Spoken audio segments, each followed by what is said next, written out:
places in America and Europe and Israel and South Africa, but this is my first time talking to everyone down under. And actually, like, Australia's on my bucket list. I keep telling my coach, like, can we find some races in Australia? So maybe one day I'll get to visit.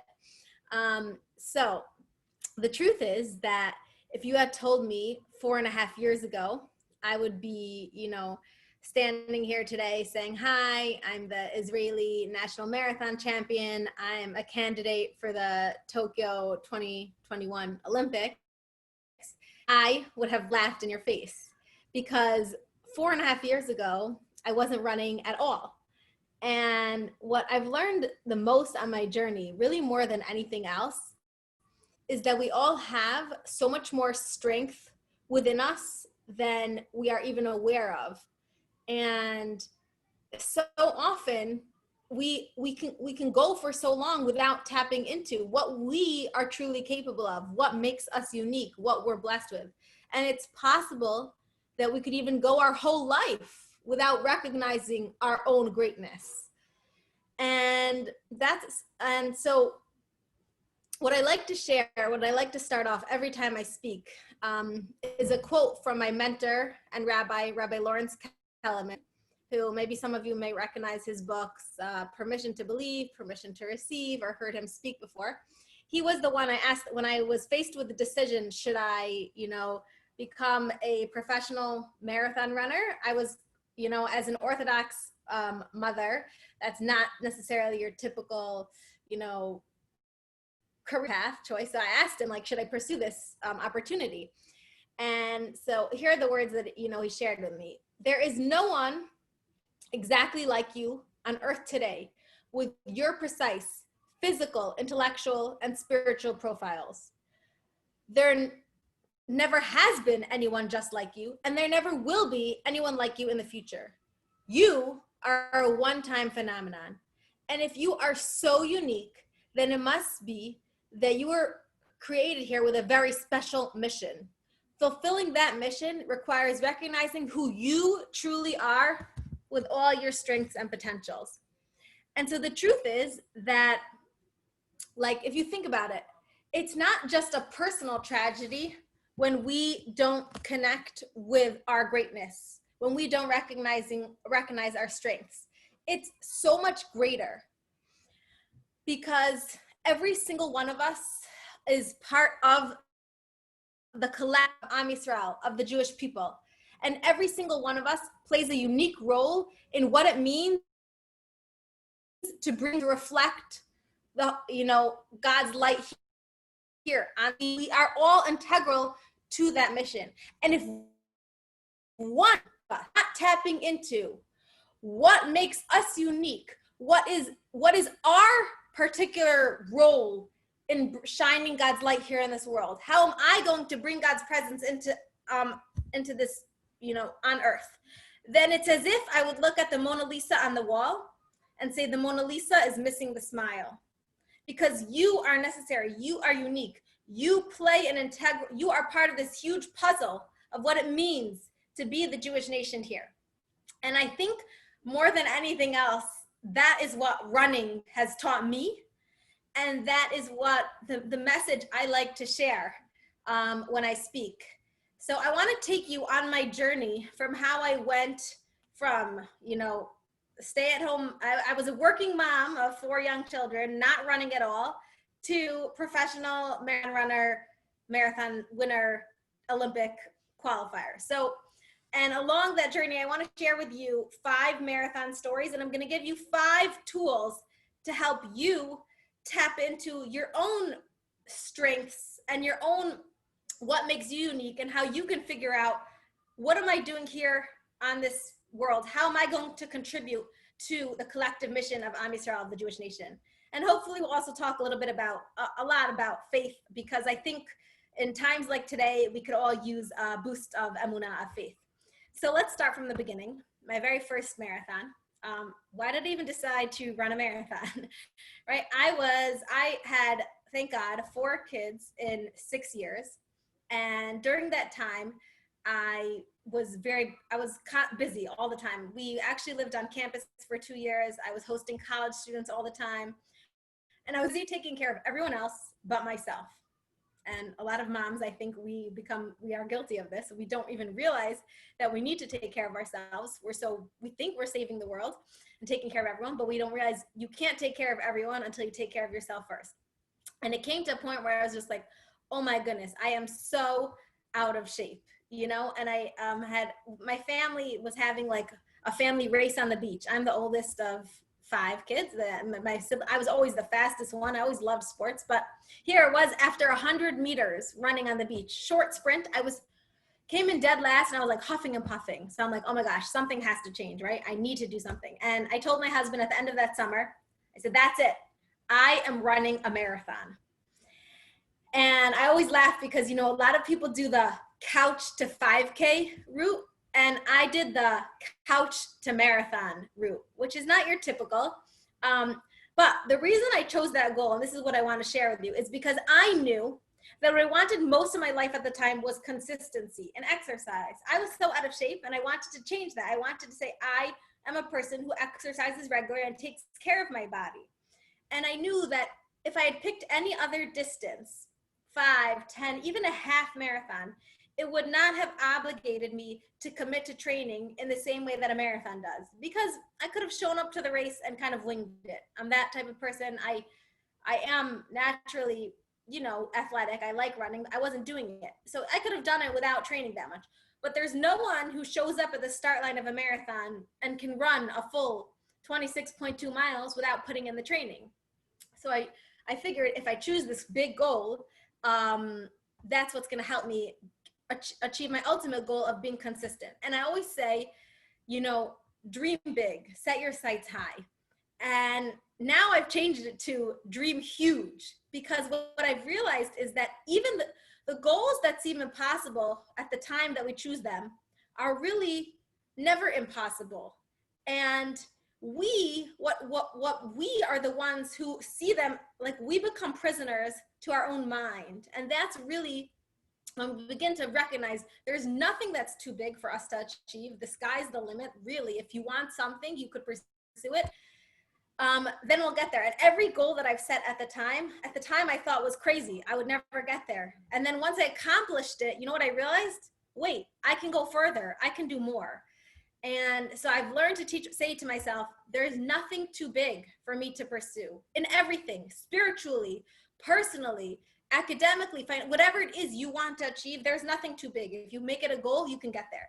So I set that goal of, you know, running the marathon. I gave myself 4 months to train for it. I also always say, when you have a big goal, you need to break it down into baby steps, because it's so easy. Say I'm going out to train for the marathon, and my first I go out and run 6 miles.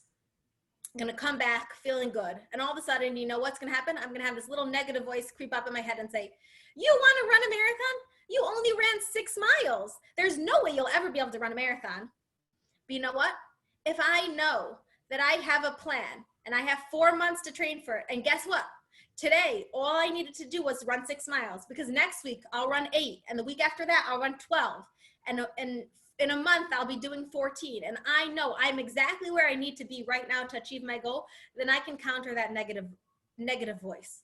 So you dream big, but you break it down into baby steps. And I trained, and I loved it, thank God, from the beginning.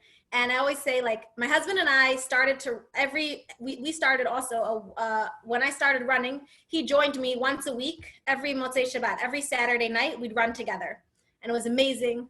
I highly recommend it as a date night. You know, you're not spending any money, you're not eating any food, you're spending quality time together, and you're exercising. So you come back feeling great. So it's perfect.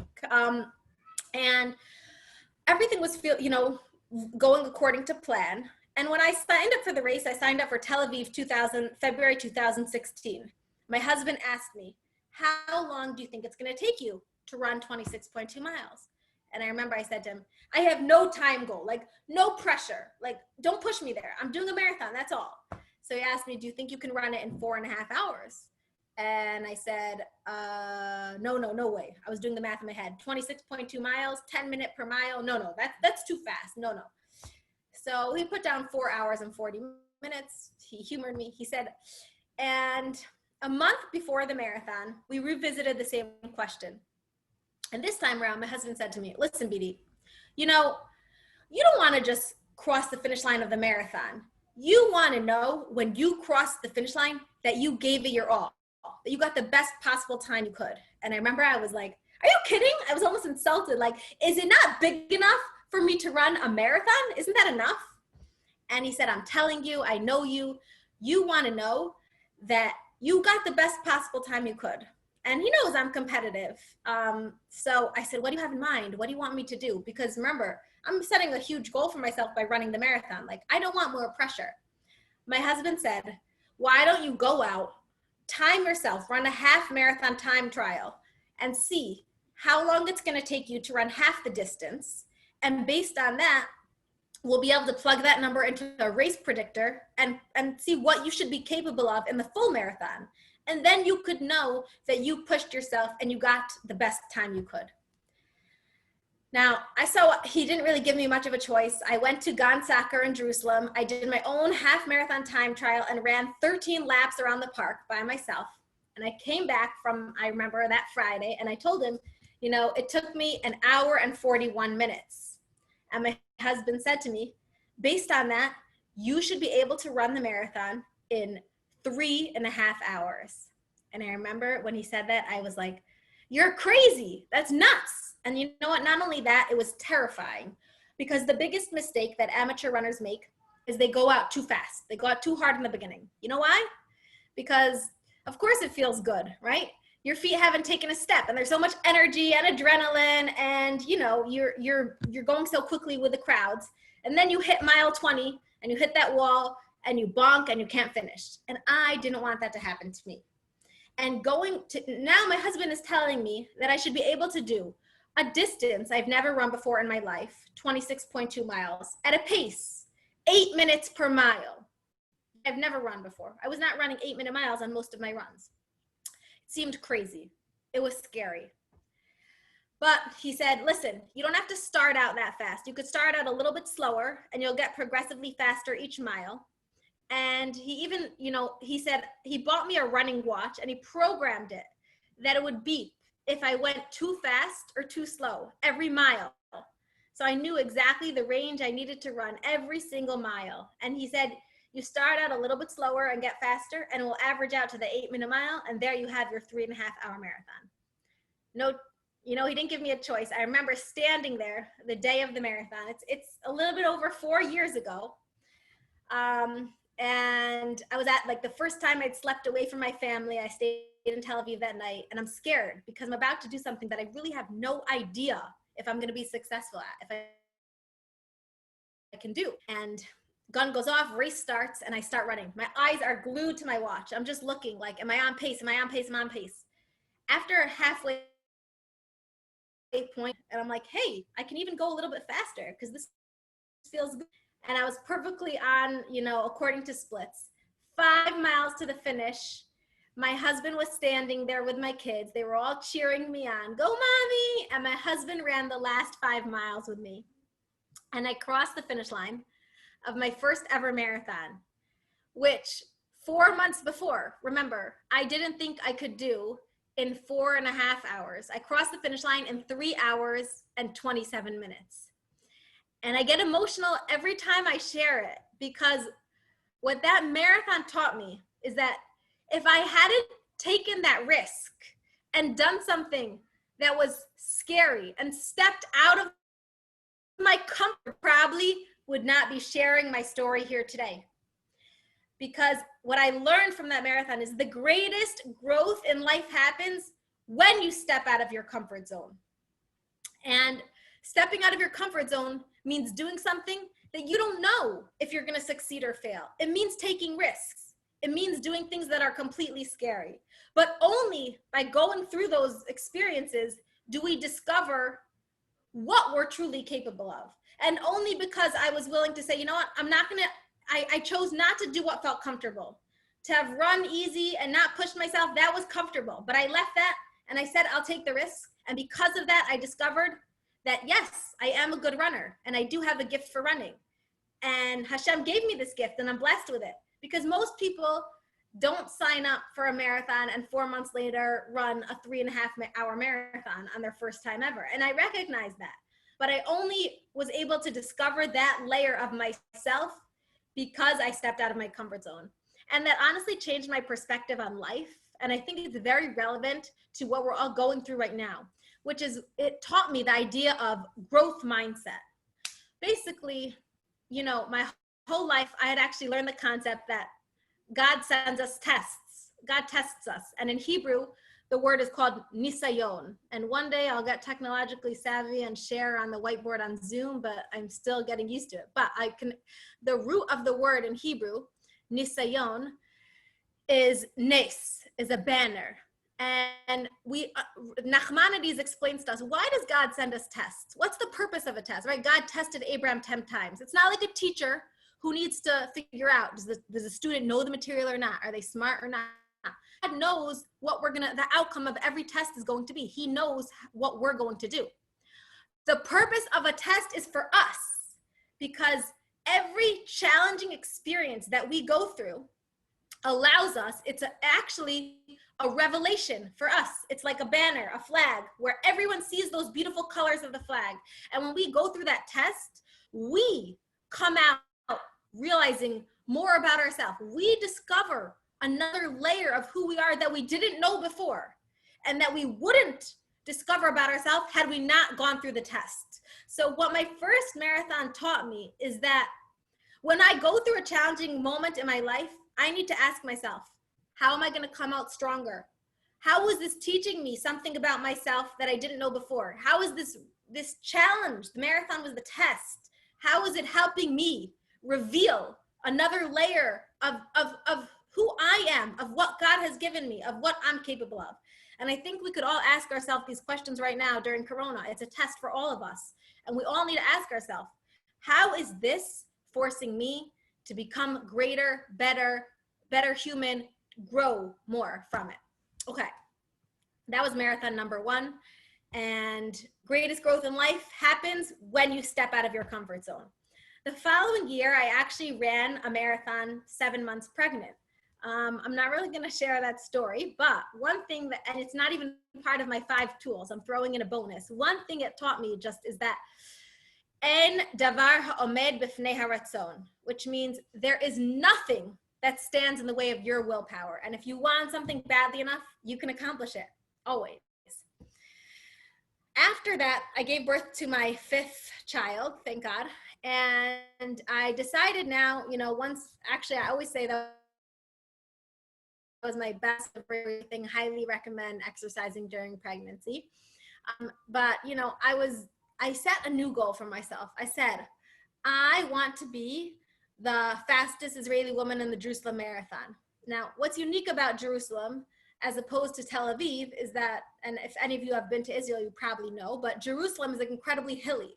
So it doesn't necessarily attract the best runners in Israel, but it is a very challenging course. And I looked at like previous women times, and I kind of knew, I saw that most women had run, you know, in around 3:20, 3:15, and that had been the fastest Israeli women times in the past. So I thought, okay, you know, if I train a little bit harder, train on the course, I should be capable of this, right? I ran my first marathon 3:27. I got this. And I started to train with focus. Now I'm still working full time. I have my 5 kids. So training was like, I was very much an amateur. It was a hobby that I did, but I took it pretty seriously. I was pretty dedicated to this goal.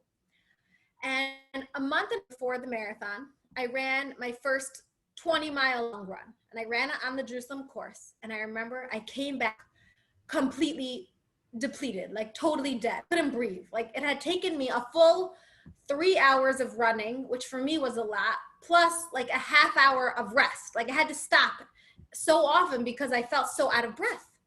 And it was strange because I'd been training for like a good 7 months now. So I said, what's going on with me? Why am I getting weaker, not stronger? And I decided I need to get things checked out. I went to get a blood test. Sure enough, the results come back and I am severely anemic.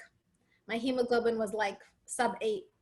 And I remember the doctor said to me, you know, most people in your situation would be lying on the couch, not trying to run a marathon right now, to run 50, 60 miles a week. And I was like, but doctor, this is my goal. Like, I need to do this. Like, I need to get out there and train. And then the doctor said to me, why are you so severely anemic? What's going on? Maybe you should test yourself for celiac disease. I remember laughing. I'm like, oh, my whole family has it, but I was always like the lucky child that didn't have it. Like, I'm fine. And the doctor said, I think you should test yourself. Like, sure enough, results come back and I have celiac disease, which I always say, it's really not the end of the world. It was a blessing in disguise.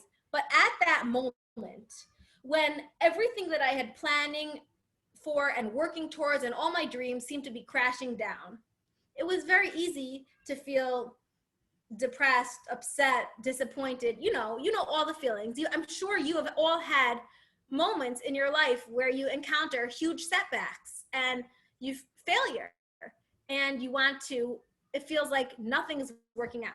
So in those moments, you have two options. And that's what I told myself.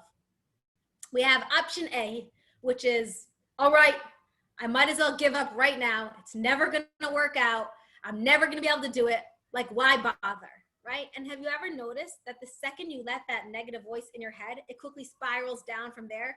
And it's like, there's no chance that you're ever getting out and doing it. Like, it's so powerful, our mind, and the message that we send. It's really incredible.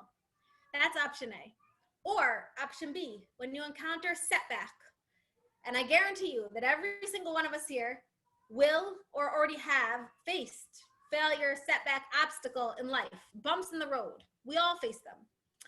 Option B is to say, you know what, it's hard, but I am going to focus on the positive, and I'm going to find the positive, and I'm not going to let this hold me back.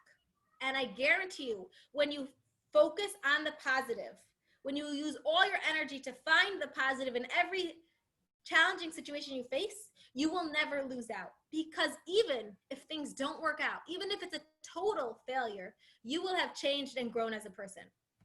So at that time, I said to myself, okay, I'm going to look on the bright side. I have to be optimistic. The truth is that I'm so blessed, because sometimes people could struggle with health issues for months. And here I had a real health crisis. I didn't know what was going on, and I had answers within 1 week. I'm so lucky. And you know what? I live in Jerusalem. So if I can't run the marathon this year, I can always try again another year. And that was what I told myself. And I stayed very positive. And I continued to train despite not knowing exactly how I was going to feel. A week before the Jerusalem Marathon, I had another idea. And this touches on something, a very personal part of my story. That year in December, my 14-year-old cousin lost her life to anorexia. Unfortunately, she had been hospitalized for many months and went to the hospital and tried to get back to her everyday life. It was really difficult. She ended up taking her own life. It was devastating for the whole family. And my aunt, her mother, who's always been an incredible role model to me of this message of finding the positive, even in the most difficult situations, she said, you know what?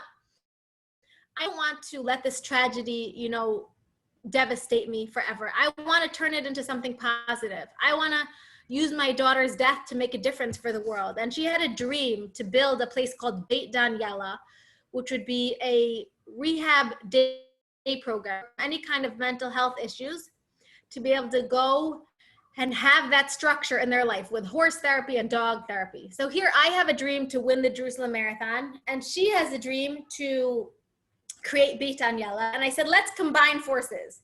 And even though I hate fundraising, it's totally stepping out of my comfort zone, I decided a week before the marathon to make a campaign attached to my personal bank account to try and raise money to get Beit Daniela off the ground.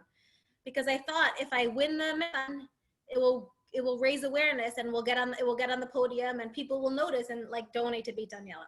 That were my thoughts. The day of the race comes. I remember actually an amazingly supportive husband was telling me, if you win the marathon, don't wear the Beit Daniela shirt, because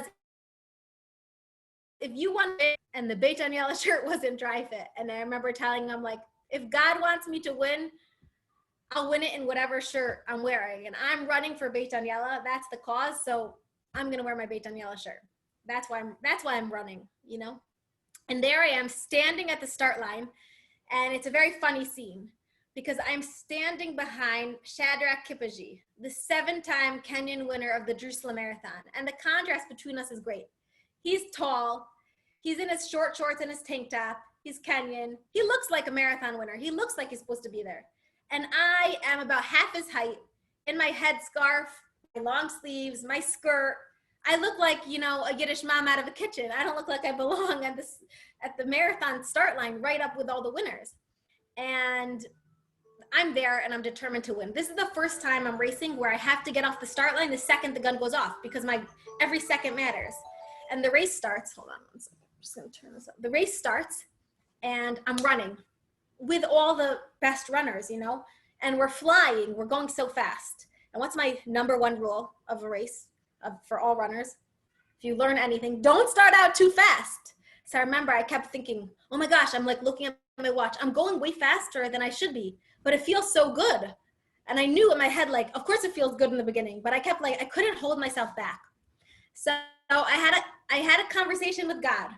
And I always say, you can talk to God at any point in your life, at any point in your day, at any moment. He's there waiting for you, listening. Just talk to him. And this is how my conversation went. I said, God, in Judaism, we have a principle. En somchim al nes. We don't rely on miracles. But God, I'm not asking you for a miracle because I did the hard work. I put in all the training and hours of, training. All I'm asking for, if you want to give me a little extra speed today, I'll take it. And then I said, the entire time I'm running, I was just thinking about the blessing we make every day where we remind ourselves who really is the source of our strength. God. We say every single morning, Hanoten laya'ef koach. God gives strength to the weary. So I said, God, when I'm tired, you carry me. And God promises, I'll carry you on the wings of eagles. And I just repeated those words over and over in my head. I didn't even look at my watch once. And I ran behind a nice Italian guy. He blocked me from the wind. I paced myself off of him. And I remember the last mile of the Jerusalem Marathon, it's all uphill. It's like after you've run 25 miles of hill, could the last mile please be flat? But no, it's not. And I sprinted to the finish line of the Jerusalem Marathon, which a month and a half before I had faced an incredible setback. Not sure if I was even going to be able to run. I crossed the finish line 3 hours, 9 minutes, fastest Israeli woman. But what I'm more proud of is that because of that race, we raised $25,000 for Beit Daniela. And today, Beit Daniela is open and really saving lives of children who struggle with all kinds of different mental health issues. And it's amazing. Every time I run a race, I try and use it to raise awareness and funds for this cause. So that was my second tool of the day is when you go through an obstacle in life, hold on to the positive. Let's move on to marathon number 3. After the Jerusalem Marathon, many people said to me, Beatie, you got to get a little more serious. Like, you need a coach. You're not just an amateur anymore. You have so much potential. So I said, fine. And I joined a group in Jerusalem and I started to train with them. And now the coach of the group says to me, we are training for the Tiberias National Championship Marathon. This is the marathon where all the serious runners in Israel go. Jerusalem's just like a game. This is the real deal. So I remember thinking, okay, fine. Like, I'm not going to win the national championship in Israel. Like, I am a newbie on the scene. I've never trained with a coach in my life. I barely know what I'm doing. But, let's see what I could do. From September to January, we trained every week. I ran with the group. We did long runs. We did interval workouts. And I could see myself getting stronger. And so much so that in the build up for that marathon, I ran the half marathon national championship race. And the day of that race, it was pouring rain. I remember standing on the start line. I was thinking, oh my goodness, like I am going to be schlepping an extra 10 pounds of weight with my skirt, right? Because I'm running in the rain and I'm the only one that's wearing that skirt. And then I quickly corrected myself and I said, our mitzvot are our wings. They never hold us back. They help us fly. And I said, my skirt is going to power me to the finish line. And that's exactly what happened. I crossed the finish line, first place. It felt so good. I couldn't believe that it was already the finish. I was like, wait, it's already over? Like, I want to keep going. I ran a 1:19 half marathon that day. So I knew, and it was so shocking to Israel because they were like, who is this woman? Like, I had never run in any other real races before, you know? So my coach, I knew that I was in good shape. And now we're getting to the national championship. And first of all, in my head, I realized, wait, I just ran a 1:19. And now I'm thinking about the qualification standard for the Olympics at the time for women in the marathon was 2:45. So I'm thinking maybe I can actually qualify for the women's marathon. A week before the official race, my coach gives everyone in the group their instructions, what the race day plan gonna be. And she says to me, she says, listen, I've looked at all the other participants of the race. I know the women. I know what they're capable of, and I know what you're capable of. All you have to do, here's her words to me, all you have to do is run a 6:26 minute mile for 26.2 miles. I always joke when I'm sharing my story. You guys can go out there and see how it feels for 1 mile. But if you do that, she says, you'll have your 2:48 marathon and you're going to win. You'll be the winner. Like, I know you've got this. And I remember thinking at the time, and I asked her, I was like, do you think maybe I could try and go for a 2:45 because I want to try and qualify? And she said to me, these were her words. She said, if you try and go faster before the 20-mile mark, oy vavoy lach, which is Hebrew, is like, woe to you. Like, don't do it. Like, listen, Beatie, I think that you're capable of a 2:48, but you are making a crazy jump and don't push it. All right, I have my instructions.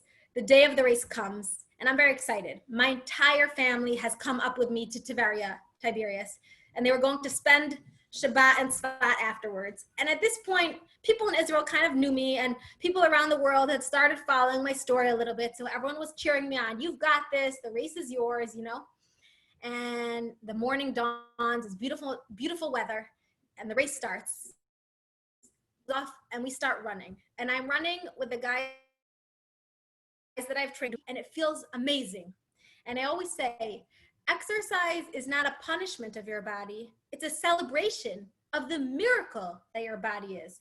And every single step truly felt like a dance. It was like, it felt so good.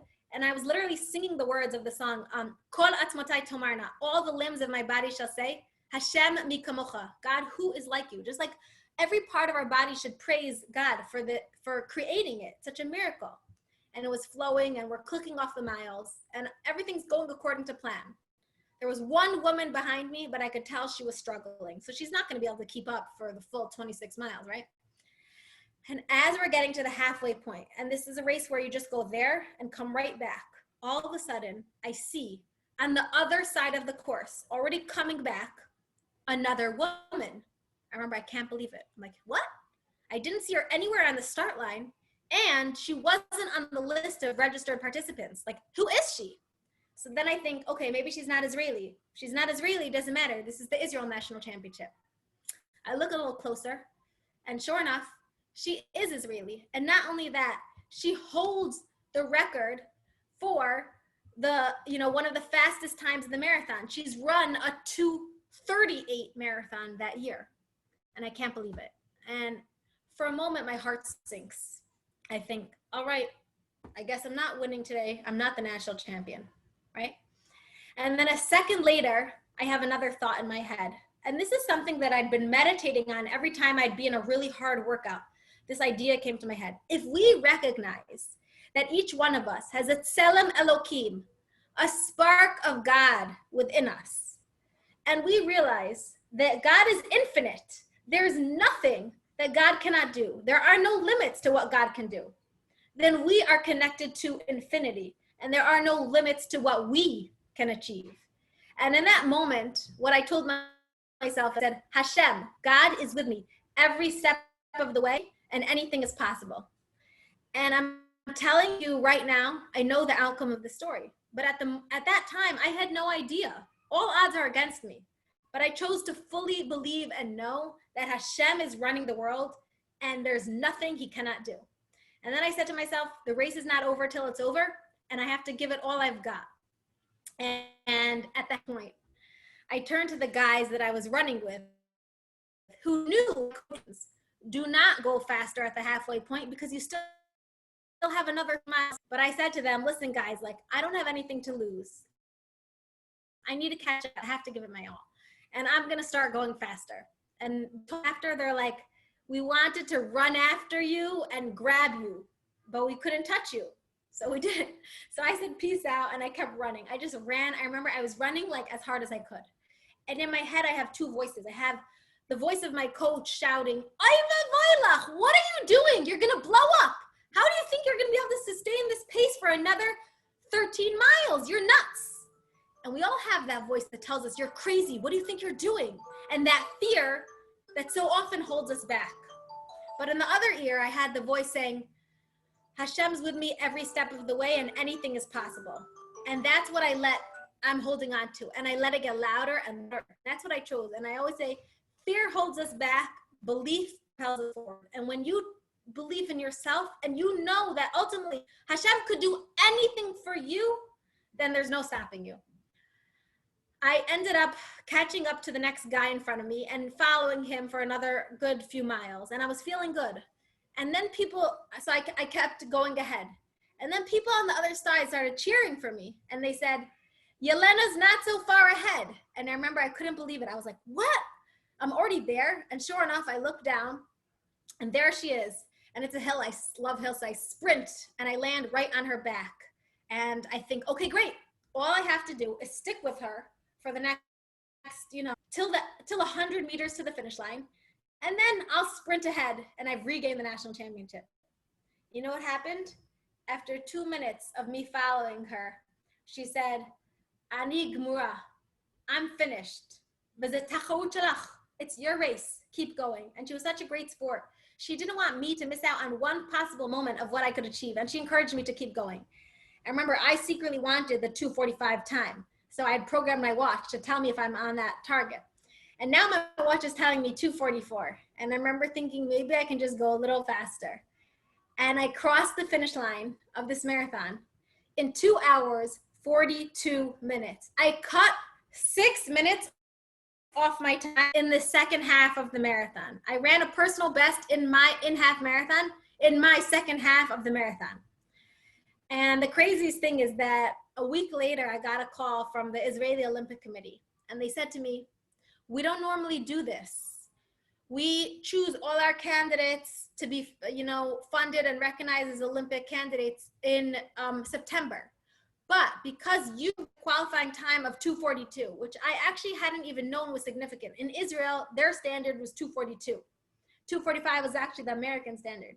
Because you reached that time, we would like to accept you as an Olympic candidate. And I always say, when you open the doors to bring God into your life, God opens the doors for you. And the truth is that my coach today, who was actually a judge on the course, he's a very proud atheist. We have a wonderful relationship.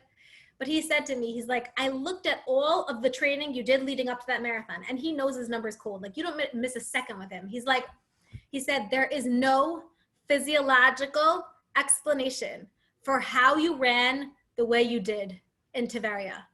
It was a miracle. Those were his words, not mine.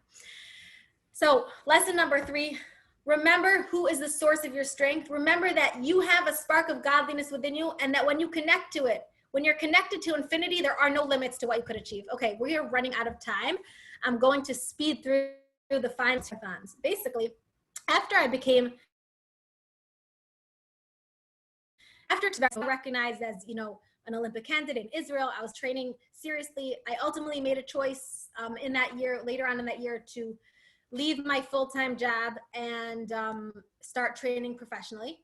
And in March, things got really interesting because the World Athletics Federation basically changed the standard so that no longer is 2:45 sufficient for the women's marathon time. And guess what? 2:37, which in previous years had switched off, 2:37 is not sufficient either. If you want to qualify as a woman for the Tokyo 2020 marathon, you need to run a 2:29:30. Okay, that's a huge difference, like over 15 minutes cut off from the time. Now, when we heard that, I remember my husband, who has obviously been so supportive the entire time, he said to me, he's like, listen, honey, I think everything you've done is amazing, but you can pretty much kiss your Olympic dreams goodbye. Like, there's no way you're hitting 2:29:30. And I remember I said to him, like, I don't give up that easily. Like, my parents have always told me, like, I'm a dog with a bone.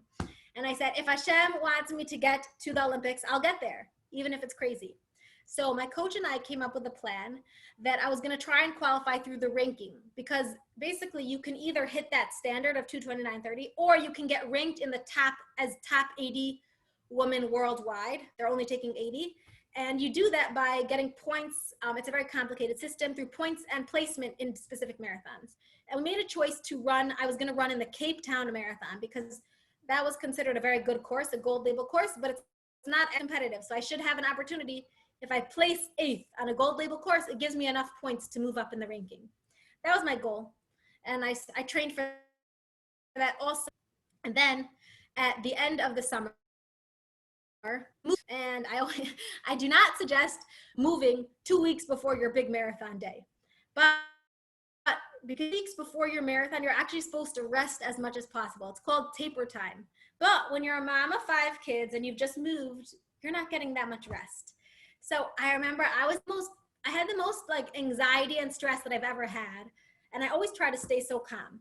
And then I get to Cape Town, and guess what? Now this year deciding to they wanted to bid for platinum course, which means they invited 18 other elite female athletes to run, 18 runners who are all faster than me. And I need to get 8th place to move up in the ranking. And I remember I was just thinking, like, God, what are you doing to me? Like, why? Why I'm trying so hard? Why are you making it more difficult?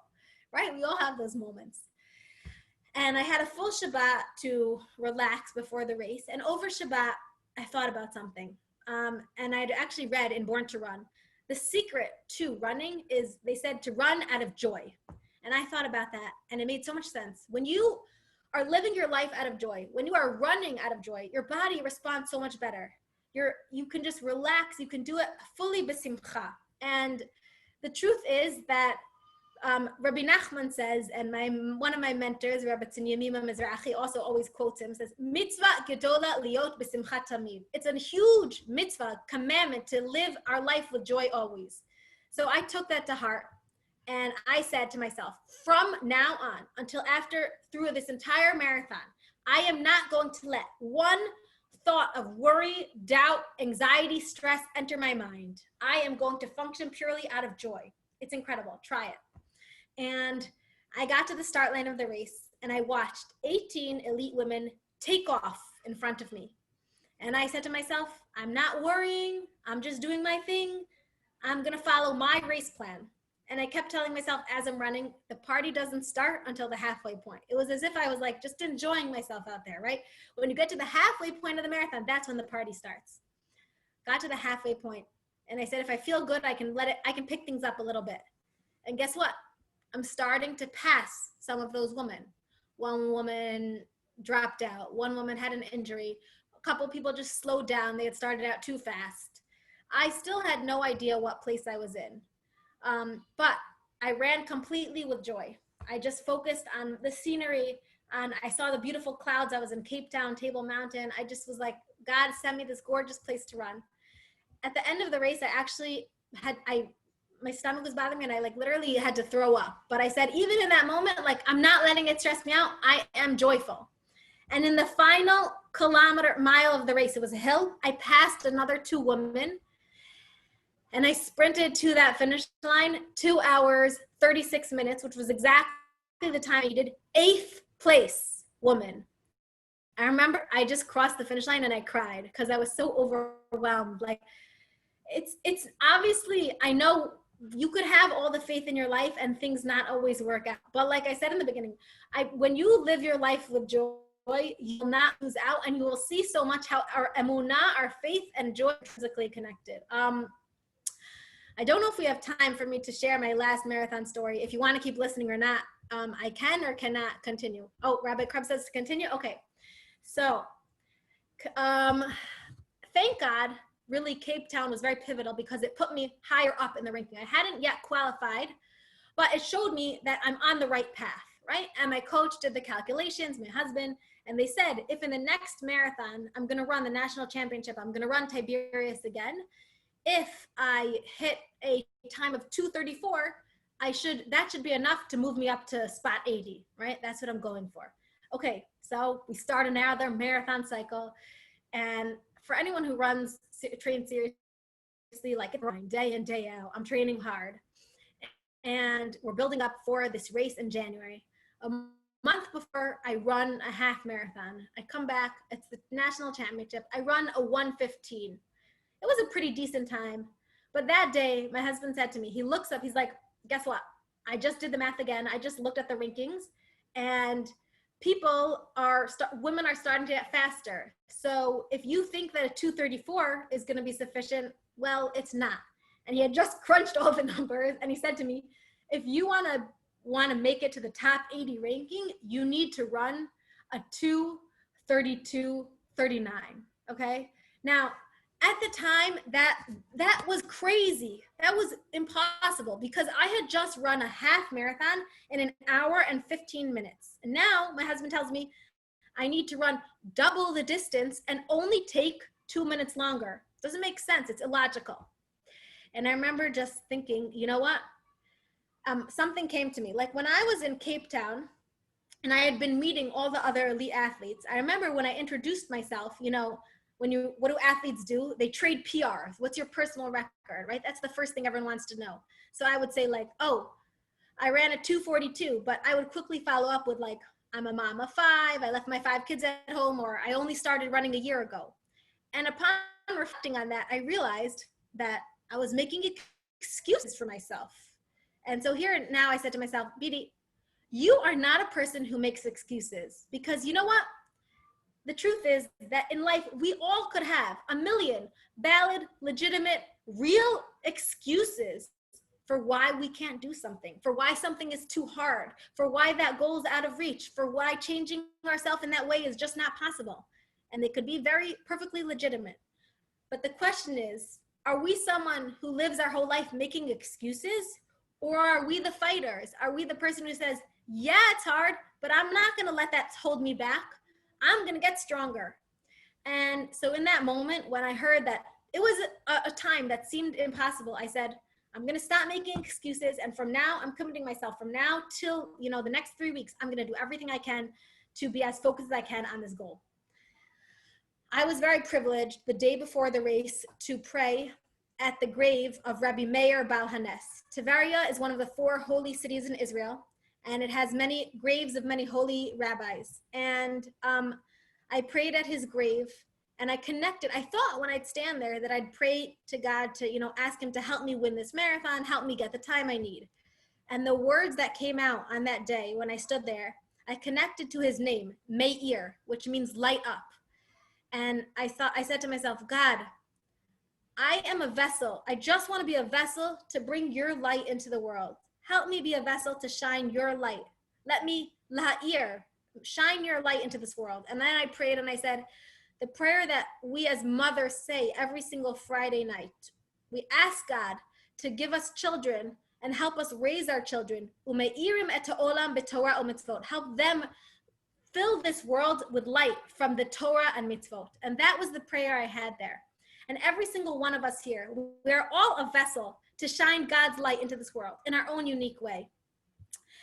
And I next day, I'm at the start line, and I was very blessed. I had a pacer to help bring me home. He was going to run the exact pace I needed to try and hit this crazy time of 2:32:29. And we went perfectly on pace the first half of the marathon, and it felt so smooth. And he was only supposed to go the first 20 miles. He was going to run 30 kilometers with me. And the last 6 miles, I was going to run on my own. And we got to that point, when we got to the 20-mile mark, I was all alone on the course. There were only 3 men ahead of me, and they were ahead. And he saw that I was beginning to struggle. So he said, I'll run another 2 kilometers with me. And then I remember at that point, after 32 kilometers, I was really struggling. It was hard. And he said, he didn't even say anything to me. He kept running. I remember my coach told me after, he's like, I shouted to him 100 shekel for every kilometer. He was paying him like a little bit. He ended up running with me all the way to the finish line. And I crossed the finish line in 2 hours, 32 minutes, 25 seconds. And that pushed me up to make it to the top 80 ranking of women worldwide. Now, today, the Olympics have been pushed off. And the truth is that the date of the marathon may be on Shabbat. It's unclear as of now. And I still actually now have to requalify because of Corona. But my next goal is that I want to hit the actual standard, 2:29:30. And I'm aiming to do that in December this year, God willing.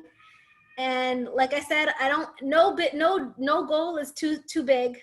Go out there, shoot for your goals, and always remember that you are unique, that you're blessed with a special gift from God, a special way of contributing to this world, and that together, when we tap into our unique strengths, we will shine and reflect God's light and presence in this world, and hopefully through that bring Mashiach b'mehera b'yameinu, amen. So thank you for letting me share my story. I see some questions. Okay. I see 2 questions. One is very technical. Got the qualifying time of 9:40 in the 3K. I'm 9 seconds away from getting it. Wow. First of all, that's amazing. They are going for that goal. I don't know specifically how you're training. If you would like to reach out to me, personally and tell me about your training, I could have more insight in how you could get it.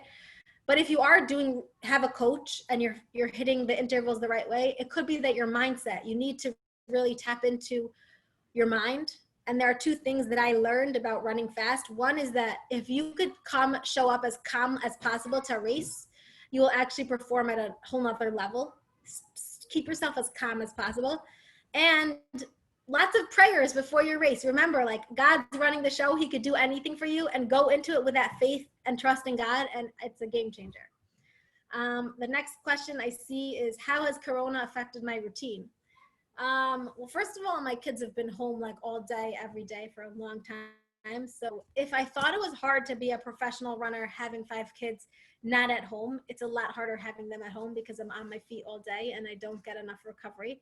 And I still wake up early to run. And, it's a lot, juggling a lot, but we're all juggling a lot. So I chose to focus on, this is a once in a lifetime opportunity to spend quality time with my kids. And it has helped me learn patience and, quality presence, being in the moment. So that's great.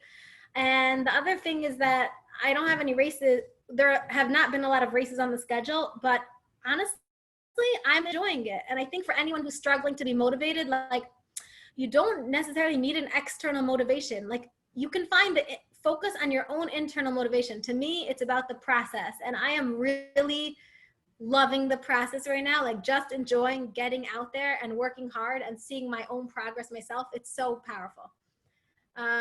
Okay, have I dealt with any injuries and how do I deal with a setback?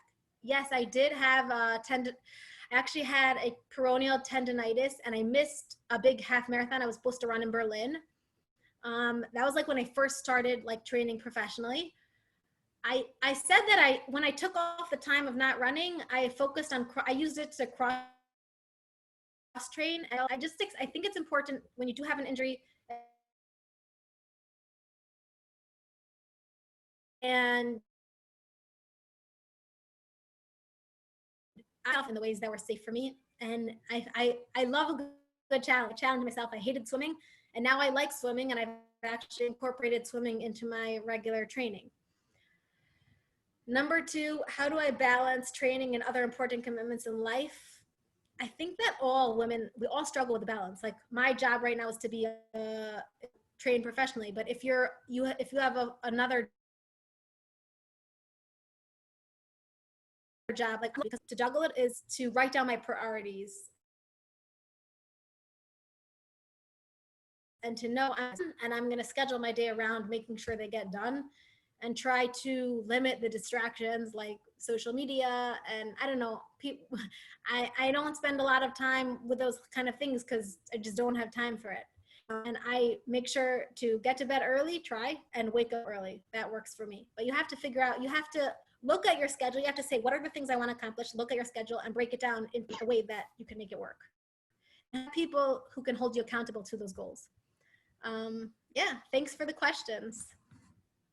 Beatie, thank you so much. It has been an absolute pleasure to hear from you, from an amateur marathoner who's done a few. I can tell you what it's like to bonk. I can tell you what it's like to do bad marathons, and it's admirable to see someone who has been able to take it in your stride. It is, for those runners amongst us, know what an unbelievable accomplishment it is that you've done, and I think it's an incredible Kiddush Hashem of the ability to, you know, on the one hand, to be so successful in running, but never to in any way compromise any of your values. If anything, it's really become a platform to launch your values into the world through this medium, and just should go from strength to strength and continue to be the Kiddush Hashem that you are.